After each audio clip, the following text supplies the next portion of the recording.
Mi nombre es Teodoro Jiménez. Tengo 74 años, y el día que mi hija Esperanza me gritó que era una mujer independiente, que no necesitaba a nadie, pensé que finalmente había criado una hija fuerte. Pero 3 días después, cuando llegó llorando a mi puerta pidiendo que pagara sus deudas porque la iban a desalojar, entendí que había confundido arrogancia con independencia durante toda su vida. Esta historia no comienza con el grito de Esperanza, sino 30 años atrás, cuando ella nació en un hospital público de Rosario durante una de las peores crisis económicas que había vivido Argentina. Yo trabajaba como mecánico en un taller pequeño que apenas me daba para sobrevivir, y su madre, Dolores, cosía ropa en casa para ganar algunos pesos extras que nos permitieran llegar a fin de mes. Pero para entender realmente por qué hice lo que hice con Esperanza, tengo que contarte de dónde vengo yo.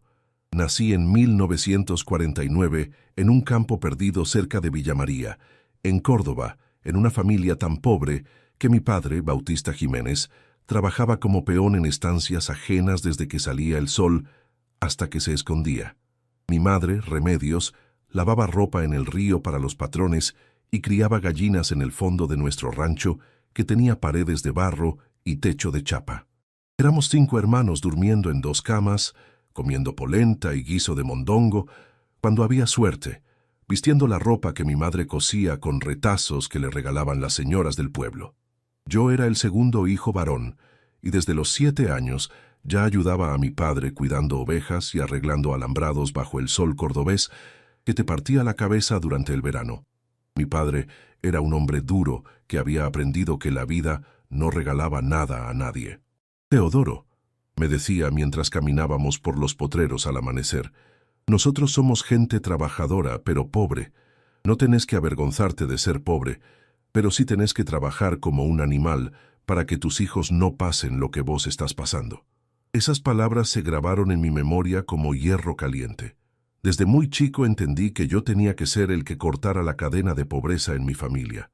Tenía que estudiar, tenía que aprender un oficio, tenía que salir de ese campo donde mi destino estaba marcado desde el día que nací, ser peón toda la vida como mi padre, mi abuelo y mi bisabuelo.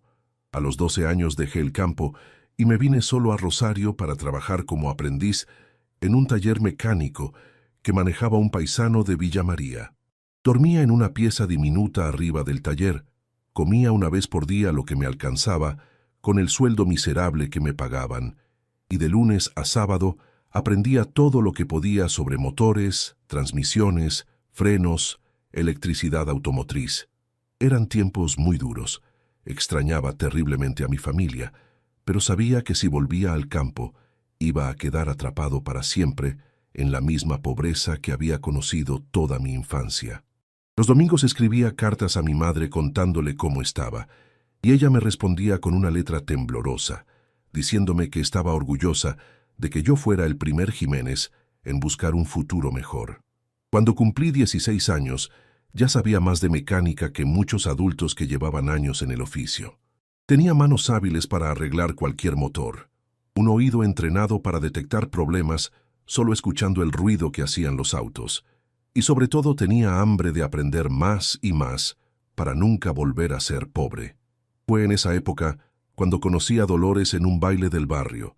Ella tenía 15 años y trabajaba como sirvienta en una casa de familia rica del centro de Rosario. Era una chica preciosa, de ojos verdes y sonrisa tímida, que había venido del interior igual que yo buscando escapar de la pobreza de su pueblo natal en Entre Ríos.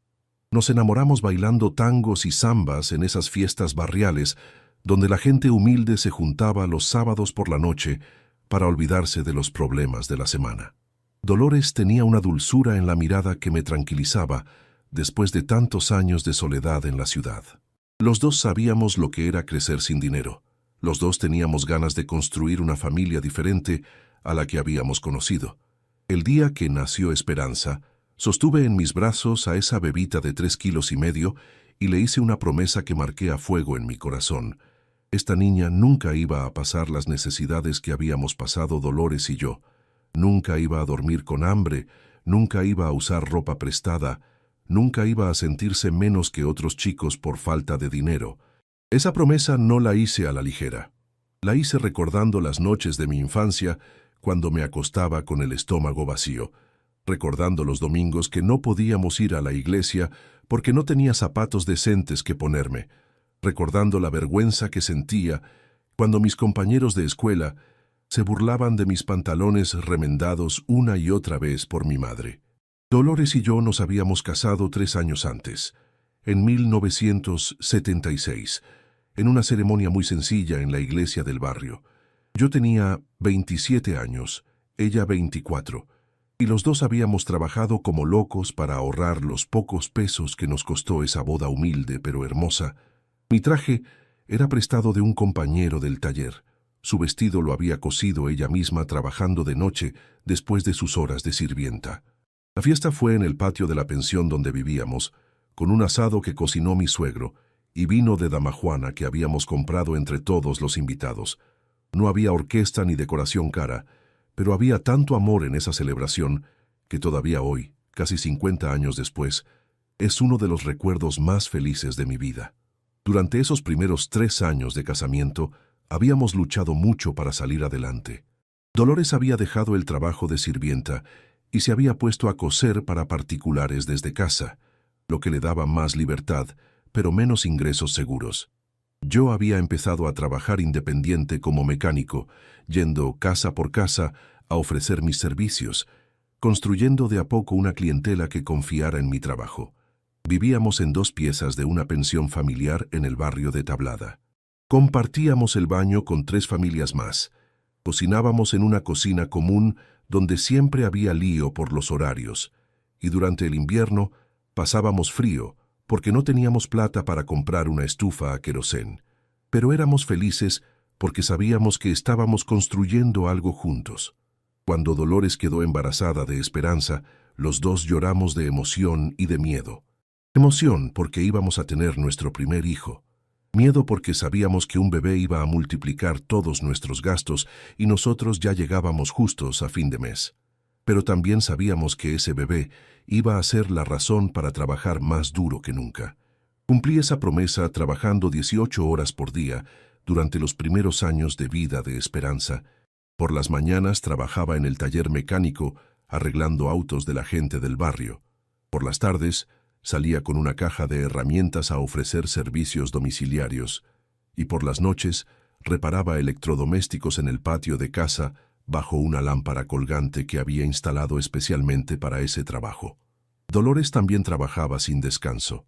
Además de coser para particulares, había conseguido trabajo limpiando casas de familias adineradas del centro de la ciudad. Se levantaba a las 5 de la mañana, dejaba a Esperanza con mi madre que vivía al lado, y no volvía hasta las 8 de la noche. Entre los dos juntábamos lo suficiente para que nuestra hija tuviera todo lo que necesitaba.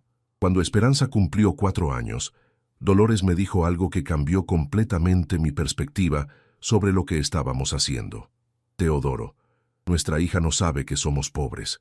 Para ella es normal tener juguetes, ropa nueva, comida abundante. Estamos criando a una nena que nunca va a valorar el sacrificio porque nunca vio la necesidad. Recuerdo perfectamente ese día. Esperanza había llegado del jardín de infantes contando que una compañerita no había llevado merienda porque en su casa no tenían plata para comprar.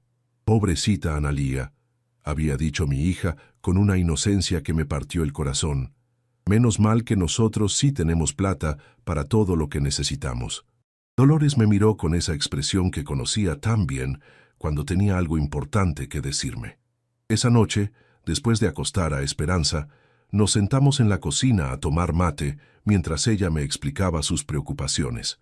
Teodoro, nuestra hija cree que la plata crece en los árboles. No entiende que vos trabajás desde las 6 de la mañana hasta las 10 de la noche para que ella pueda tener lo que tiene. Era verdad lo que decía Dolores, pero yo no quería que Esperanza supiera cuánto nos costaba cada peso que gastábamos en ella. No quería que pasara por la angustia que había pasado yo durante mi infancia, cuando sabía que mi padre se mataba trabajando y aún así no alcanzaba para cubrir nuestras necesidades básicas. Es mejor así, le respondí a Dolores esa noche. Es mejor que crezca sintiendo que puede conseguir todo lo que se proponga, que no tenga miedo de soñar en grande por falta de plata.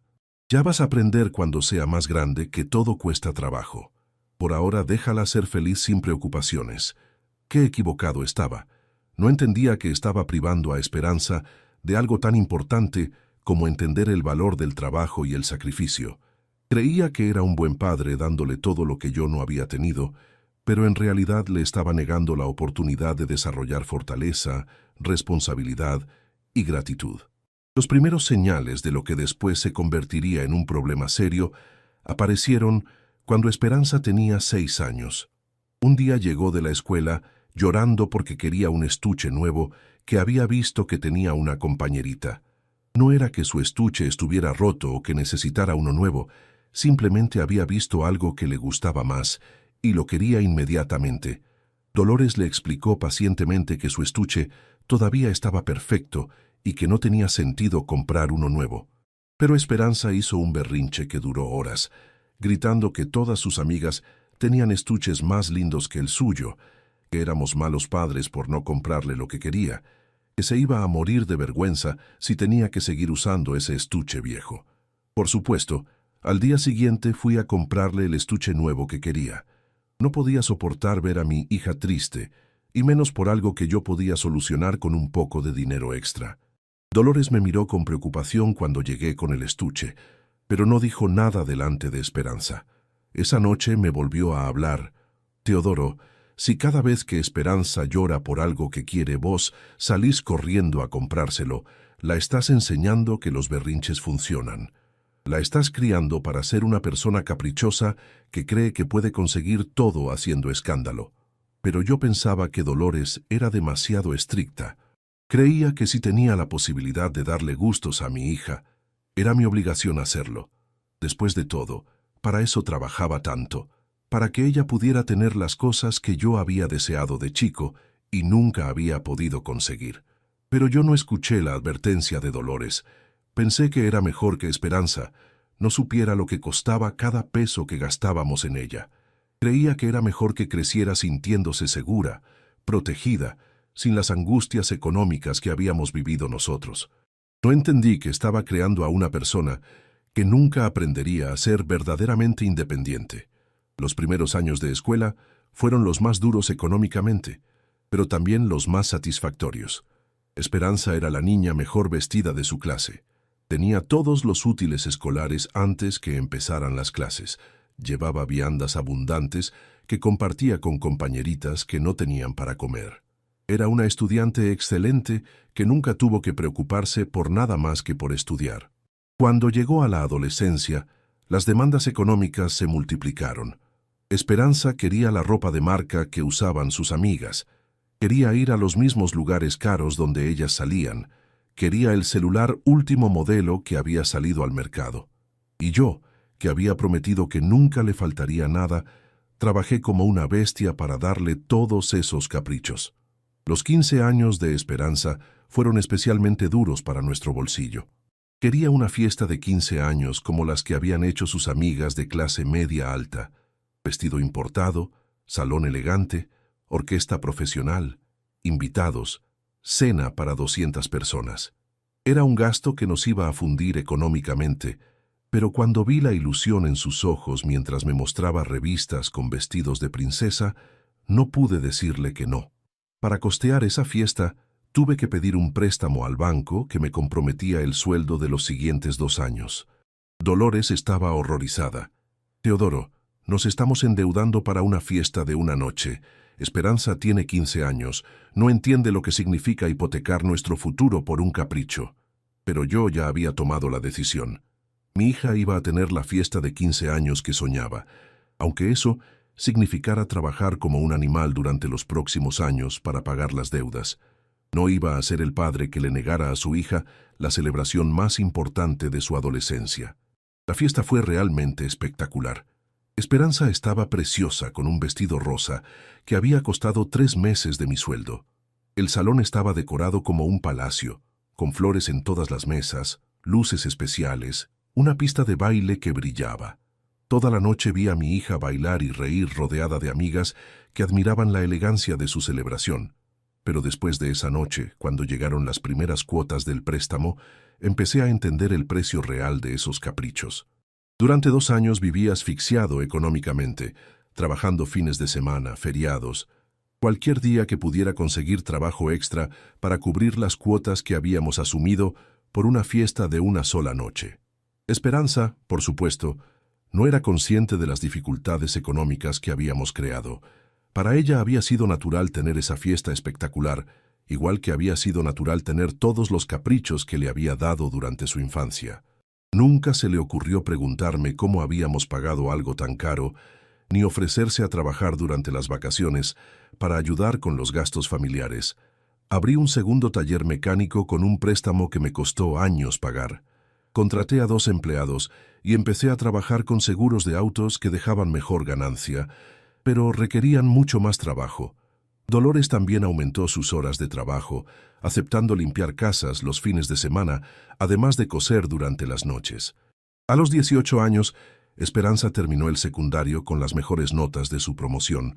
Era una chica inteligente, hermosa, popular, y había crecido sin conocer las limitaciones económicas. Cuando llegó el momento de elegir qué estudiar en la universidad, eligió arquitectura en una universidad privada carísima porque, según ella, era la única que ofrecía el nivel académico que merecía. La conversación sobre la elección universitaria fue una de las primeras veces que me di cuenta realmente de la personalidad que había desarrollado Esperanza. Vino a casa con folletos de 3 universidades diferentes. Una pública gratuita donde podría estudiar arquitectura sin costo, una privada de precio medio y la más cara de todas, que era donde realmente quería ir. «Papá», me dijo sentándose en el sillón del living con la seguridad de alguien que nunca había escuchado un no. «Ya decidí dónde quiero estudiar. Esta universidad es la mejor del país en arquitectura. Tiene convenios con universidades europeas y todos los arquitectos famosos estudiaron acá. Es un poco cara, pero vale la pena. Un poco cara.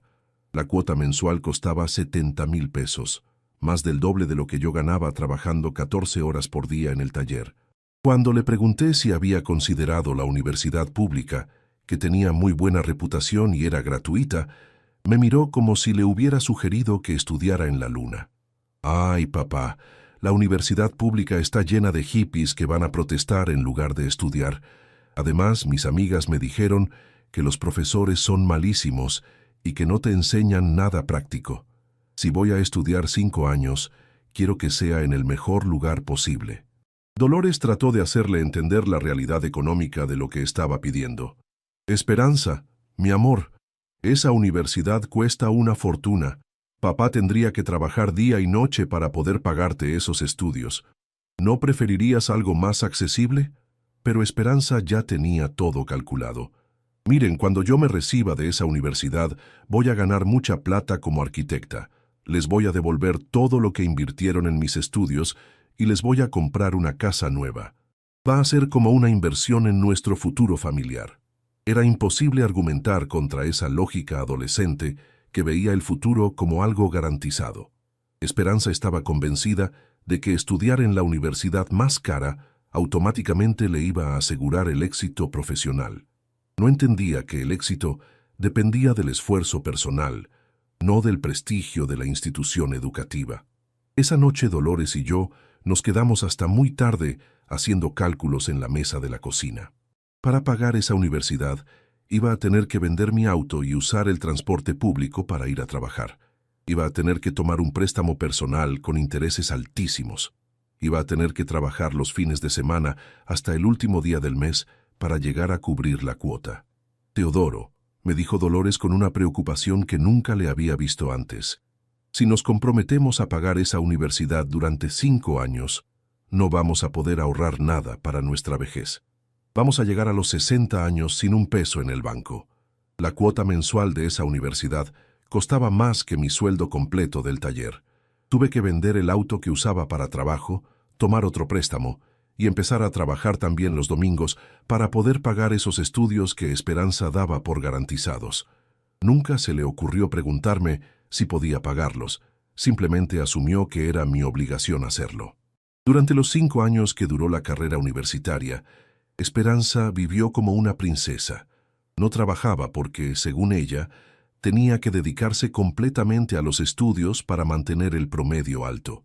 Yo le pagaba la universidad, le daba dinero para gastos personales, le compraba la ropa que necesitaba, le pagaba las salidas con sus amigos. Dolores empezó a preocuparse por la actitud de nuestra hija. Teodoro, Esperanza tiene 21 años y nunca trabajó ni un día en su vida. No sabe lo que cuesta ganar un peso. Cuando se reciba y quiera independizarse, no va a saber cómo manejarse sola. Pero yo seguía creyendo que estaba haciendo lo correcto, dándole todas las oportunidades que yo no había tenido. Esperanza se recibió de arquitecta con honores a los 23 años. Fue una ceremonia hermosa, donde yo lloré de orgullo viendo a mi hija recibir el diploma universitario que nunca había soñado que alguien de mi familia podría obtener. Había valido la pena cada hora extra trabajada, cada sacrificio, cada peso invertido en su educación. Después de recibirse, Esperanza consiguió trabajo en un estudio de arquitectura importante del centro de Rosario. Era un trabajo de principiante que pagaba poco, pero le daba experiencia valiosa en proyectos grandes. Sin embargo, el sueldo no le alcanzaba para mantener el nivel de vida al que estaba acostumbrada desde la universidad. Ahí fue cuando empezaron las visitas constantes a casa, pidiendo ayuda económica. Papá, necesito plata para el alquiler del departamento. Papá, me quedé sin dinero para la tarjeta de crédito. Papá, necesito cambiar el auto porque este ya no me sirve para ir a trabajar al centro. Siempre había una urgencia, siempre había una justificación, siempre había una promesa de que cuando mejorara su situación laboral me iba a devolver todo. Durante 3 años, financié completamente la vida independiente de Esperanza. Le pagaba el alquiler de un departamento en el mejor barrio de la ciudad, le daba dinero mensual para sus gastos, le pagaba las tarjetas de crédito cuando se excedía comprando cosas que no necesitaba. Era como si siguiera estudiando en la universidad, pero ahora con el agregado de que trabajaba 8 horas por día. La manera en que Esperanza manejaba su primer sueldo fue reveladora de todo lo que había hecho mal en su educación.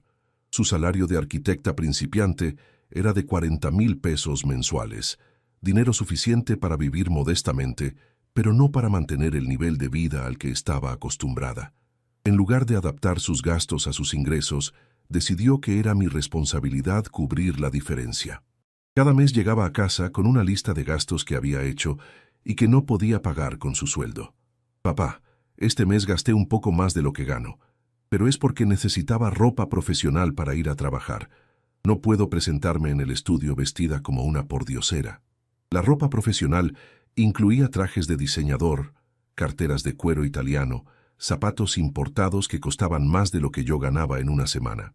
Cuando le sugerí que podía comprar ropa más económica, que cumpliera la misma función, me miró como si le hubiera pedido que fuera a trabajar disfrazada. Papá, vos no entendés cómo es el ambiente laboral de la arquitectura. Todos mis colegas vienen de familias con plata, usan las mejores marcas, manejan autos último modelo. Si yo aparezco vestida con ropa barata, van a pensar que soy de clase baja y no me van a respetar profesionalmente. Era la primera vez que escuchaba a mi hija hablar despectivamente de ser de clase baja, cuando precisamente eso éramos nosotros. Dolores y yo nos habíamos matado trabajando para que ella pudiera estudiar y conseguir un trabajo profesional, pero en lugar de estar agradecida por haber ascendido socialmente, se avergonzaba de sus orígenes humildes. Los gastos se fueron incrementando mes tras mes.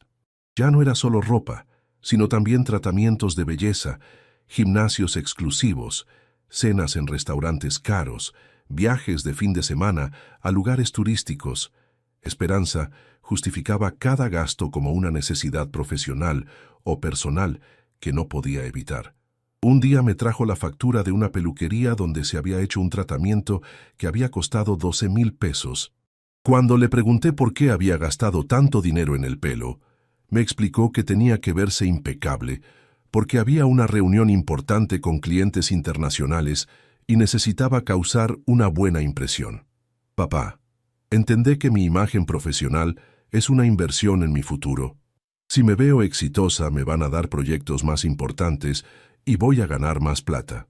Todo este dinero que estás invirtiendo en mí ahora, te lo voy a devolver multiplicado cuando progrese en mi carrera. Era siempre la misma promesa.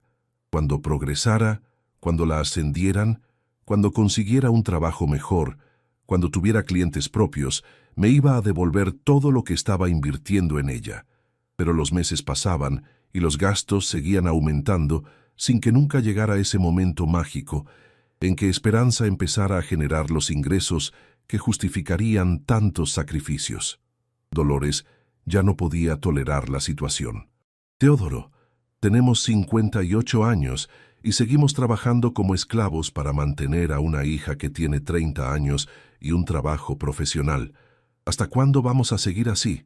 ¿Hasta que nos muramos? Pero yo no podía negarle nada a Esperanza. Ver su carita de angustia cuando venía a pedirme ayuda me partía el corazón. Las cosas empeoraron cuando Esperanza conoció a Facundo, un abogado de familia adinerada que trabajaba en el mismo edificio que su estudio de arquitectura. Facundo estaba acostumbrado a un nivel de vida muy alto. Comía en los mejores restaurantes, se iba de vacaciones a lugares exóticos, usaba ropa de marcas internacionales que costaban fortunas. Para poder salir con Facundo sin sentirse menos, Esperanza empezó a gastar mucho más dinero en ropa, tratamientos de belleza, cenas caras, viajes de fin de semana. Como su sueldo no le alcanzaba para esos gastos, duplicó la frecuencia con que venía a pedirme ayuda. Ahora necesitaba dinero no solo para vivir, sino para mantener las apariencias ante su novio rico. Un día llegó a casa con un anillo de compromiso que brillaba como una estrella. Facundo le había propuesto casamiento y ella había aceptado emocionada. La boda sería en el club más exclusivo de la ciudad, con 400 invitados, orquesta en vivo, menú gourmet, luna de miel en Europa. Todo lo que una chica podría soñar para su casamiento perfecto. La planificación de esa boda se convirtió en una pesadilla económica que me persiguió durante meses. Esperanza llegaba todas las semanas con nuevas ideas que había visto en revistas de casamiento, cada una más cara que la anterior. Quería una decoración con flores importadas. Quería contratar al fotógrafo más famoso de la región. Quería una torta de 5 pisos hecha por un repostero francés. «Papá», me decía mientras me mostraba fotos de bodas millonarias que había recortado de revistas, «este va a ser el día más importante de mi vida. No podemos escatimar en gastos porque es algo que voy a recordar para siempre. Facundo y yo nos merecemos una boda que esté a la altura de nuestro amor». La familia de Facundo no ayudó nada con mi economía. Eran gente adinerada que daba por sentado que nosotros podíamos pagar nuestra parte de la boda sin problemas. En las reuniones para planificar la fiesta, hablaban de gastos como si fueran monedas, sin darse cuenta de que para mí cada decisión representaba meses de trabajo extra. La madre de Facundo, Beatriz, era especialmente difícil de sobrellevar. «Teodoro», me dijo un día durante una reunión en su casa elegante, «espero que ustedes entiendan que esta boda tiene que estar a la altura de las expectativas de nuestros invitados. No podemos quedar mal con nuestros amigos por ahorrar en algunos detalles». Los detalles que no podíamos ahorrar incluían un servicio de valet parking para los invitados, una barra de tragos premium con whisky importado y un menú de 7 pasos que costaba más por persona de lo que yo ganaba en una semana. Cada vez que trataba de sugerir alternativas más económicas, Esperanza se ponía nerviosa. «Ay, papá, no me hagas pasar vergüenza delante de la familia de Facundo. Ellos ya pusieron su parte del dinero. Nosotros tenemos que poner la nuestra. No puedo casarme con una boda de segunda categoría después de todos los años que estudié para ser profesional. Para costear esa boda, tuve que tomar decisiones financieras que me dolieron en el alma.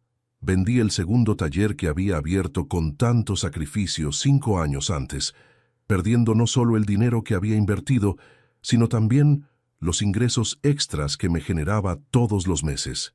Hipotequé nuestra casa, comprometiendo nuestro único patrimonio real. También tuve que pedir un préstamo personal, con una tasa de interés tan alta que las cuotas me iban a consumir la mitad de mi sueldo durante los próximos 4 años. Dolores lloraba todas las noches viendo cómo destruíamos nuestro futuro económico para financiar una fiesta de una sola noche.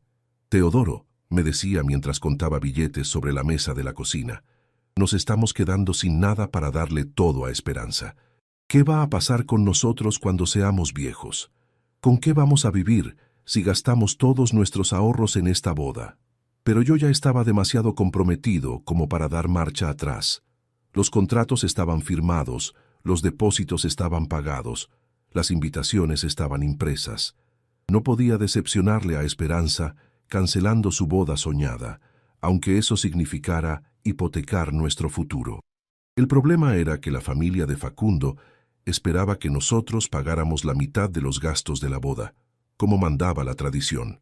La mitad de una boda de 400,000 pesos era dinero que yo no tenía ni remotamente.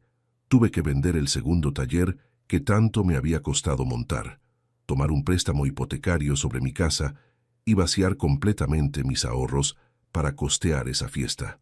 La boda fue realmente espectacular. Esperanza estaba radiante con un vestido que había costado lo mismo que yo ganaba en 3 meses. Facundo lucía elegante con un traje italiano hecho a medida. Los invitados comieron y bebieron sin límites, mientras una orquesta de 10 músicos amenizaba la noche. Todo el mundo comentaba que había sido la boda del año en Rosario, pero después de la luna de miel en París, la realidad económica golpeó fuerte a los recién casados. Facundo y Esperanza se habían mudado a una casa grande en un barrio exclusivo, con gastos mensuales que superaban ampliamente sus ingresos combinados. Habían comprado muebles carísimos, electrodomésticos de última generación, 2 autos nuevos, y mantenían un estilo de vida que no podían sostener. Las visitas pidiendo ayuda económica no pararon después del casamiento, sino que se intensificaron. Ahora Esperanza tenía más gastos y más presión social para mantener las apariencias. «Papá, necesitamos ayuda con la cuota de la casa. Papá, se nos rompió el aire acondicionado y tenemos que comprar uno nuevo. Papá, tenemos una cena importante con clientes de Facundo y necesito un vestido apropiado». Dolores ya no aguantaba más. «Teodoro, vendiste tu taller, hipotecaste nuestra casa y gastaste todos nuestros ahorros en una boda. Ahora tenemos 62 años. Deberías estar pensando en jubilarte. Y seguimos manteniendo a una hija casada que gana bien, pero gasta como millonaria. Esto tiene que terminar». Pero terminar no era fácil. Cada vez que trataba de decirle a Esperanza que no podía seguir ayudándola económicamente, ella me hacía sentir culpable. «Papá, vos siempre me dijiste que podía contar contigo para todo. Ahora me vas a abandonar cuando más te necesito. Todo el amor que me demostraste durante mi infancia era mentira». La manipulación emocional funcionaba perfectamente. Yo no podía soportar la idea de que Esperanza pensara que no la amaba lo suficiente. Prefería seguir trabajando como un animal, seguir endeudándome, seguir sacrificando mi presente y mi futuro antes que decepcionar a la hija que había criado con tanto amor y tantos sacrificios. Cuando Esperanza cumplió 30 años, organizó una fiesta gigantesca en el mismo club donde se había casado. Invitó a 200 personas, contrató catering gourmet, puso barras de tragos premium y hasta trajo un DJ famoso de Buenos Aires para amenizar la noche. La fiesta costó 60,000 pesos que, por supuesto, me pidió que pusiera yo. Esa noche, viendo a mi hija brindar con champán francés, rodeada de amigos que fingían admirarla, me di cuenta de que había creado un monstruo. Había criado a una mujer de 30 años que nunca había aprendido a valorar el dinero porque siempre había tenido a papá dispuesto a solucionar todos sus problemas económicos con su trabajo y su sacrificio. 2 meses después de la fiesta de cumpleaños, Dolores se enfermó gravemente. Los médicos le diagnosticaron un problema cardíaco que requería una operación urgente y costosa. Por primera vez en mi vida, necesitaba dinero para algo realmente importante, para salvar la vida de la mujer que había trabajado toda su vida para darle lo mejor a nuestra hija. Los síntomas habían empezado de manera gradual. Dolores se cansaba más de lo normal, tenía dificultades para respirar cuando subía escaleras, se despertaba por las noches con palpitaciones que la asustaban. Al principio pensamos que era estrés por todo lo que habíamos pasado económicamente durante los últimos años, pero cuando se desmayó en el supermercado, entendimos que era algo serio. El cardiólogo nos explicó la situación con palabras que no voy a olvidar nunca. «Señor Jiménez, Su esposa tiene una válvula cardíaca dañada que necesita ser reemplazada urgentemente. Si no la operamos en las próximas semanas, su vida está en peligro. La operación cuesta 250,000 pesos porque requiere cirugía a corazón abierto y una válvula importada. 250,000 pesos. Era una cifra astronómica para alguien que había gastado todos sus ahorros y se había endeudado hasta el cuello para pagarle la boda a su hija.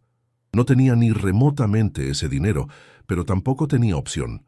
No iba a dejar que Dolores se muriera por falta de dinero cuando había gastado fortunas en caprichos de Esperanza.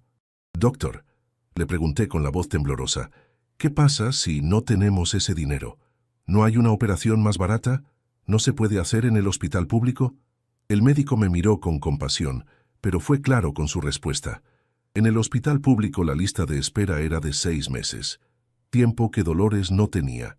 La operación era costosa, pero no había alternativa más económica.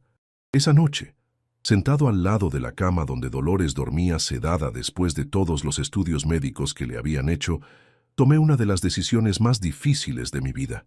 Iba a conseguir ese dinero como fuera, aunque eso significara perder todo lo que había construido durante 40 años de trabajo. Pero antes de vaciar mi vida para salvar a mi esposa, tenía que hacer algo que creía que era lo correcto. Tenía que pedirle ayuda a la hija por la que había sacrificado todo. Era justo que Esperanza hiciera un esfuerzo económico para salvar a la madre que había trabajado como esclava para darle la mejor educación posible. Fui a buscar a Esperanza para contarle sobre la enfermedad de su madre y pedirle que me ayudara económicamente con la operación. Era justo que ella hiciera un esfuerzo después de todos los años que habíamos hecho esfuerzos por ella.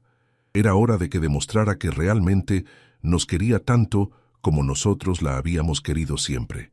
Pero su respuesta me partió el alma. «Papá, yo tengo mis propios gastos. No puedo estar ayudándote cada vez que tenés un problema económico. Yo soy una mujer independiente que se mantiene sola y no tengo dinero extra para estar prestando.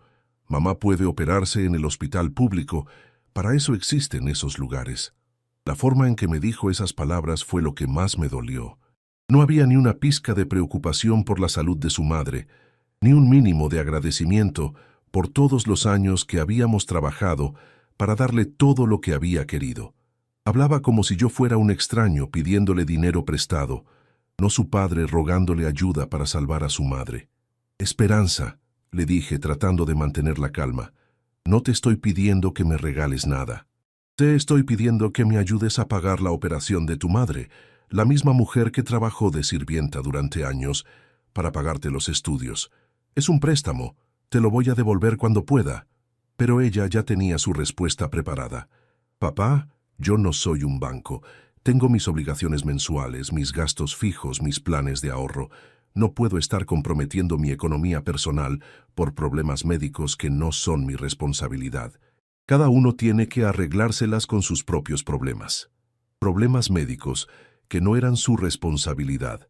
Su propia madre se estaba muriendo y ella lo consideraba un problema ajeno.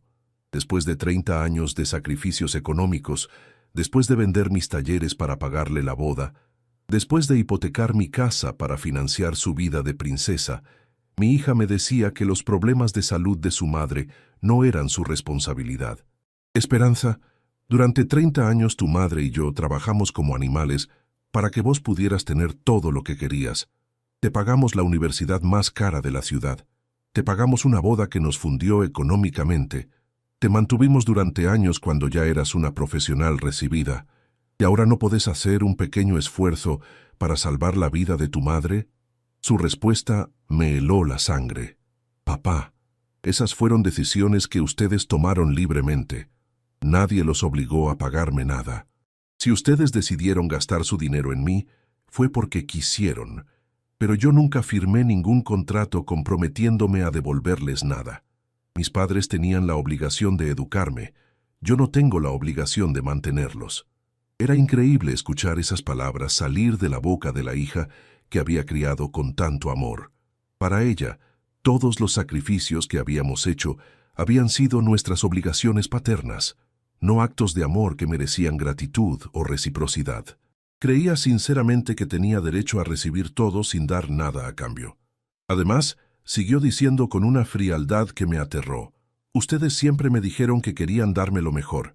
Si ahora no pueden mantener sus gastos médicos, tendrán que buscar alternativas más económicas. Yo tengo mi propia vida que mantener y no puedo estar resolviendo los problemas económicos de otras personas. Otras personas. Su madre y yo éramos otras personas para ella. Después de 30 años de amor incondicional, después de haber puesto sus necesidades siempre por encima de las nuestras, después de haber sacrificado nuestro presente y nuestro futuro para financiar todos sus caprichos, éramos otras personas cuyos problemas no le incumbían. Una mujer independiente que se mantiene sola. Esperanza había pronunciado esas palabras mirándome a los ojos, como si los 30 años de sacrificios económicos que habíamos hecho por ella no hubieran existido nunca, como si el dinero que le daba todos los meses fuera un regalo divino que llovía del cielo y no el producto del trabajo duro de un padre que se estaba matando por mantener a su hija adulta. Esa noche operé a Dolores vendiendo mi casa. Tuvimos que mudarnos a un departamento pequeño en un barrio humilde, muy diferente a la casa con jardín donde habíamos vivido durante 25 años. Dolores se salvó, pero el costo había sido altísimo.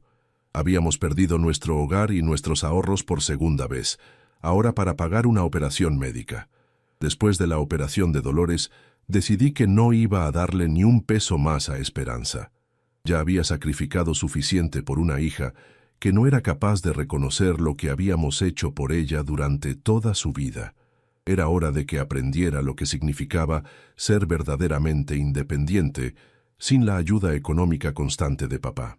Las primeras semanas fueron difíciles. Esperanza llamaba llorando, porque no le alcanzaba para pagar el alquiler de la casa cara donde vivía. Llamaba desesperada porque las tarjetas de crédito estaban al límite y no podía hacer las compras del supermercado. Llamaba enojada porque Facundo se estaba dando cuenta de que ella no podía mantener el nivel de vida que había aparentado tener durante el noviazgo. Pero yo mantuve mi decisión. Esperanza, vos dijiste que eras independiente y que te mantenías sola.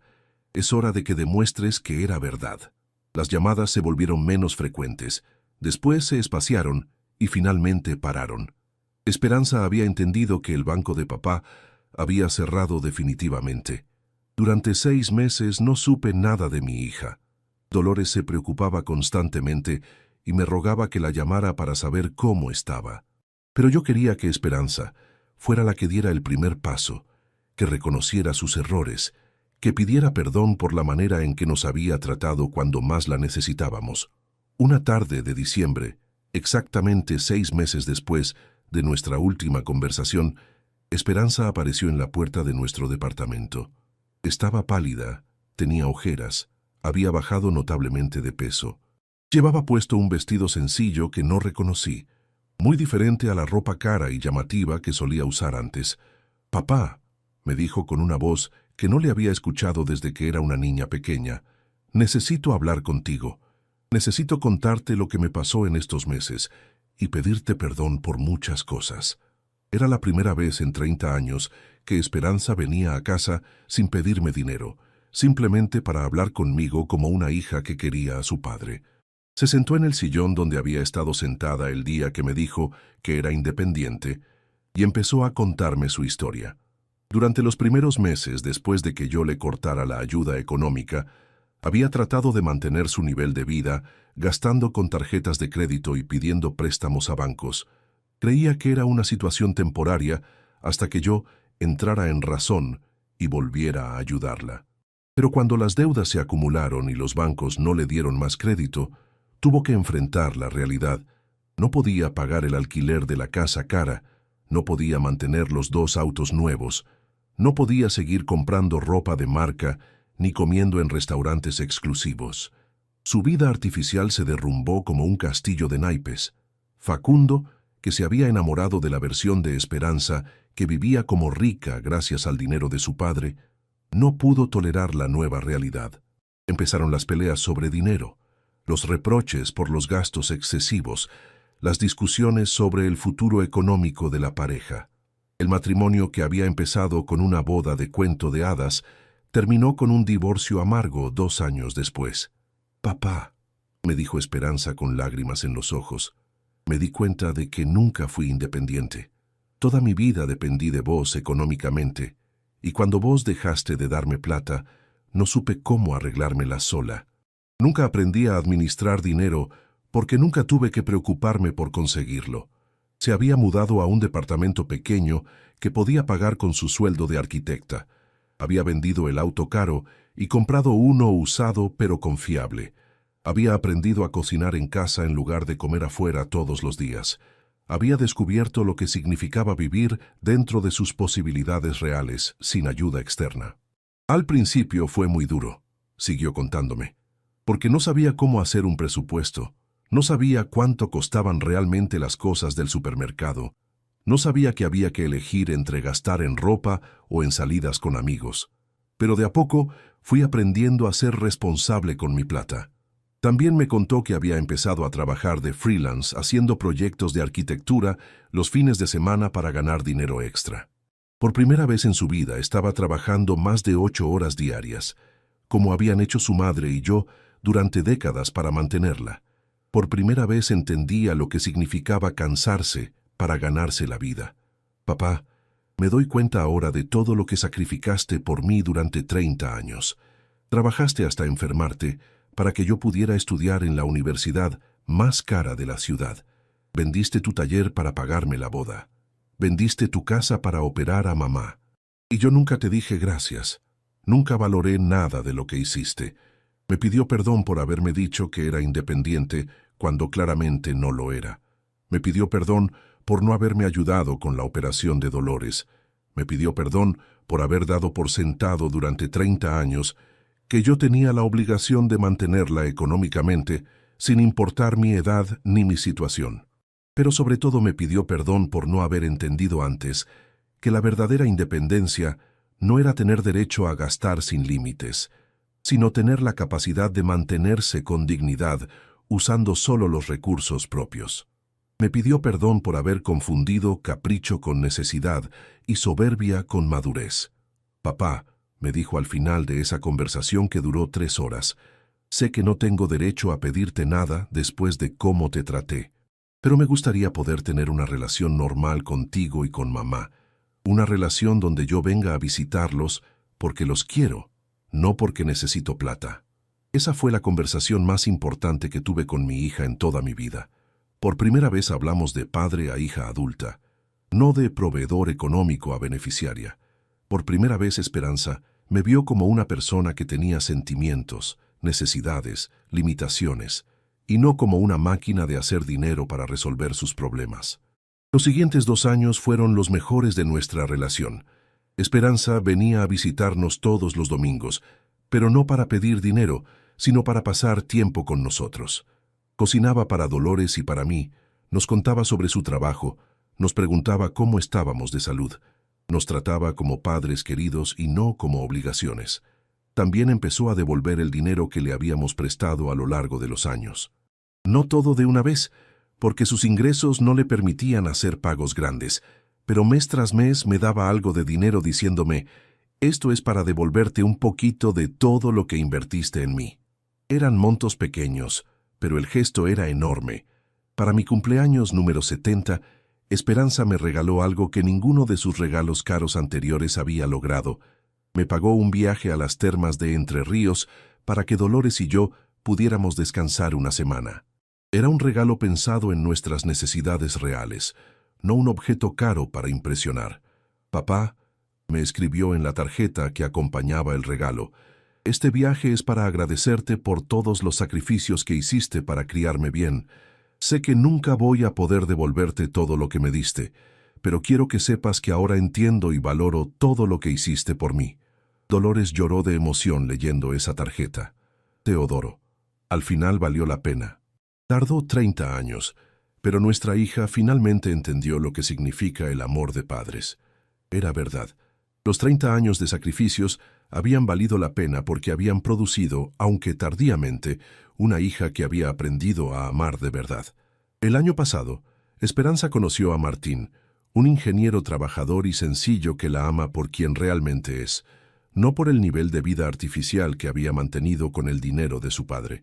Se van a casar el mes que viene en una ceremonia simple en el registro civil, con una cena familiar para 20 personas, en un restaurante modesto. «Papá, esta vez no quiero una boda cara que te obligue a endeudarte», me dijo cuando me contó sus planes de casamiento. «Quiero una boda que podamos pagar entre Martín y yo, sin pedirle ayuda a nadie. Quiero empezar mi segundo matrimonio siendo verdaderamente independiente». Y es independiente de verdad ahora. Vive en un departamento que paga con su trabajo. Maneja un auto que compró con sus ahorros. Se viste con ropa que está dentro de su presupuesto. Sale a lugares que puede costear sin ayuda. No es la vida de lujo que vivía antes, pero es una vida digna construida con su propio esfuerzo. Hace un mes, Esperanza me dijo algo que me llenó el corazón de orgullo. «Papá, ahora entiendo por qué vos y mamá siempre estaban tan cansados cuando yo era chica. Trabajar para mantener una casa, pagar las cuentas, ahorrar para el futuro es muy difícil. Ustedes hicieron todo eso y además me mantuvieron a mí. No sé cómo lo lograron». También me dijo algo que me hizo reflexionar sobre la manera en que había criado. «Papá, cuando yo tenga hijos les voy a enseñar desde chicos el valor del trabajo. Les voy a dar amor, educación y oportunidades, pero también les voy a enseñar que todo cuesta esfuerzo. No quiero criar hijos que me den por garantizada, como yo te di por garantizado a vos». Hoy, a los 74 años, puedo decir que finalmente tengo la hija que siempre quise tener. No la niña mimada que gastaba sin límites mi dinero, sino la mujer madura que entiende el valor del sacrificio parental. No la joven arrogante que se creía independiente mientras vivía de mi trabajo, sino la adulta responsable que construye su vida con su propio esfuerzo. Dolores se recuperó completamente de su operación cardíaca y ahora disfruta de una relación hermosa con nuestra hija. Las 3 generaciones nos juntamos los domingos a almorzar en nuestro departamento pequeño, pero lleno de amor genuino. Es una felicidad simple pero real, muy diferente a la felicidad artificial que vivíamos cuando Esperanza era una princesa mantenida. Si estás escuchando esta historia y tenés hijos adultos que todavía dependen económicamente de vos, quiero decirte algo importante. Darles todo lo que piden no es amarlos, es impedirles que crezcan. Mantenerlos económicamente cuando ya pueden mantenerse solos no es protegerlos, es convertirlos en personas incapaces de valerse por sí mismas. La verdadera independencia no se declara con palabras soberbias, se demuestra con hechos cotidianos. No es poder gastar sin límites porque papá siempre paga las cuentas, sino poder vivir dignamente con el dinero que uno mismo gana. No es tener derecho a todo sin obligaciones, sino ser capaz de resolver los propios problemas sin ayuda externa. Los hijos que nunca aprendieron a valorar el dinero, porque siempre lo tuvieron fácil, tarde o temprano van a enfrentarse con la realidad. Es mejor que aprendan esa lección cuando sus padres todavía pueden guiarlos, antes que la vida se encargue de enseñársela de manera más dura cuando ya sea demasiado tarde. Mi consejo para todos los padres que me están escuchando es: amen a sus hijos dándoles educación, valores y oportunidades, pero también enseñándoles que todo en la vida cuesta esfuerzo. Denles peces cuando sean chicos, pero enséñenles a pescar cuando sean grandes.